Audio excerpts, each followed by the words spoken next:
झलकारी बाई, वीरांगना की अमर गाथा। 1857 का वो दौर था जब भारत की धरती पर स्वतंत्रता की लौ जल रही थी। ब्रिटिश साम्राज्य के अत्याचारों से तंग आ चुकी जनता ने विद्रोह का बिगुल फूंक दिया था। झांसी की रानी लक्ष्मीबाई, जो अपनी बहादुरी के लिए जानी जाती थीं, इस क्रांति की प्रमुख नेता बनी। लेकिन उनके साथ एक ऐसी योद्धा थीं जिनकी कहानी आज भी प्रेरणा देती है, झलकारी बाई। झलकारी बाई एक दलित महिला थी जिनका जन्म बुंदेलखंड के एक साधारण परिवार में हुआ था। बचपन से ही वे कुश्ती और तलवारबाजी में निपुण हो गईं। उनकी शारीरिक बनावट रानी लक्ष्मीबाई से इतनी मिलती जुलती थी कि वे उनकी दोहरी भूमिका निभा सकती थीं।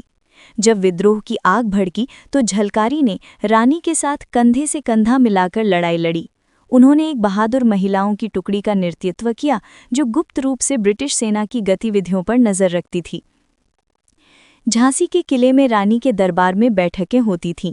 वहां झलकारी बाई अपनी तीक्ष्ण बुद्धि से युद्ध की रणनीतियां बनाती।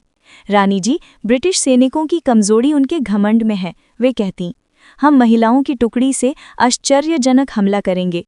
रानी लक्ष्मीबाई उनकी सलाह को महत्व देती और योजना को अंतिम रूप देती। एक बार जब ब्रिटिश सेना ने झांसी पर हमला बोला तो झलकारी ने रानी के वेश में किले से बाहर निकलकर दुश्मनों को भ्रमित किया। उन्होंने घुड़सवारी करते हुए तीरों की वर्षा की और कई सैनिकों को मार गिराया। लेकिन झलकारी की वीरता की सबसे बड़ी परीक्षा तब आई जब रानी को किले से भागना पड़ा। झलकारी ने खुद को रानी का रूप धारण किया और ब्रिटिश सैनिकों का सामना किया।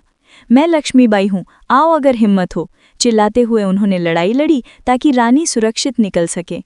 घायल होकर भी वे नहीं रुकी। उनकी टुकड़ी ने रानी की रक्षा की और विद्रोह को जीवित रखा। अंत में झलकारी बाई लापता हो गई, लेकिन उनकी कहानी अमर हो गई।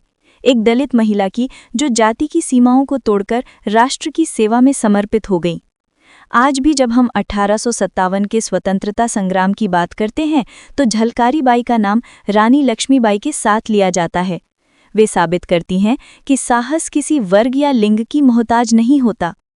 ऐसी अच्छी कहानी सुनने के लिए हमारे चैनल को सब्सक्राइब करें, लाइक करें और शेयर करें।